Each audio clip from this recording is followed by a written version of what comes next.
Marié et père d'un enfant, Bouraïma Bouda Ismaïla est né le 13 décembre 1988 à Niamey. Déficient visuel, Ismaïla est secrétaire général de l'Union nationale des aveugles du Niger et formateur à la cellule informatique adaptée pour personnes aveugles à l'école Soli Abdrahman des jeunes aveugles de Niamey. Dites-nous sur quelle durée s'étend la formation d'un groupe ici à la cellule et combien d'apprenants constitue un groupe? La durée de la formation, ça dépend du niveau des apprenants. Il y a des apprenants qui comprennent vite les modules. Il y a aussi ceux qui prennent beaucoup de temps avant d'assimiler les modules. Donc ça dépend de l'apprenant. Une estimation de la durée, parce que ici c'est une formation adaptée. Non seulement il faut que la personne puisse se familiariser avec le clavier, il faut comprendre à la personne comment décrire d'abord le clavier à la personne et puis comment manipuler ce clavier-là. Donc rien que le clavier, ça peut prendre 3 mois. Rien que le clavier. C'est tout un processus. Il faut d'abord connaître le clavier et puis connaître l'ordinateur en question et rentrer dans les autres modules que vous connaissez, Word, Excel et autres. De quels moyens disposez-vous pour assurer l'ensemble de la formation? Présentement, nous avons des ordinateurs.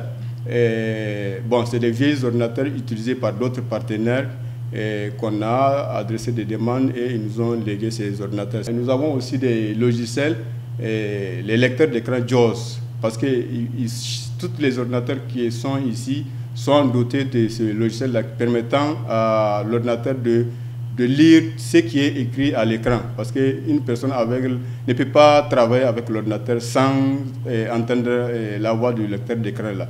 Donc en dehors de ça, nous avons une imprimante braille qui imprime les documents noir sur blanc en braille. Et nous avons aussi une imprimante ordinaire que vous connaissez, et multifonction, et nous l'avons ici aussi. Quels sont les défis à surmonter pour assurer un bon fonctionnement de votre cellule?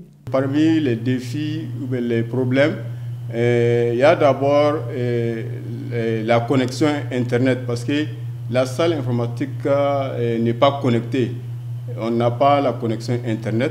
Et rien que les étudiants, parce que ceux qui ont un niveau avancé, et ils ont forcément besoin de la connexion Internet pour faire des recherches. Donc la connexion Internet, c'est un problème pour nous. Et deuxièmement, même les matériels, je l'ai dit tout de suite, c'est des vieilles matériels utilisés par d'autres partenaires. Donc nous avons aussi besoin des matériels qualifiés et neufs qui peuvent supporter la formation. En dehors de ça, nous avons aussi besoin des matériels informatiques utilisés par d'autres personnes non handicapées. Et ça aussi, on a besoin de ce genre de matériel pour les adopter à notre formation. Vous êtes aussi secrétaire général de l'Union nationale des aveugles du Niger. Parlez-nous de votre structure, quelle est sa mission et combien de membres la composent?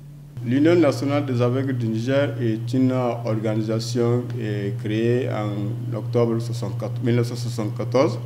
Elle a pour mission de contribuer à l'amélioration des conditions de vie des personnes aveugles et malvoyantes du Niger.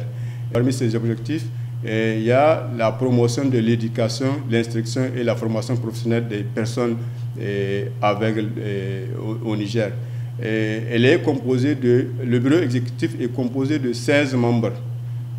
Présentement, le bureau est composé de 16 membres. Vous êtes jeune, peut-être le plus jeune de votre structure. Dites-nous comment vous êtes arrivé à ce poste. J'ai fréquenté cet établissement, l'école Soli Abdrahman. J'ai étudié ici du CI jusqu'au CM2.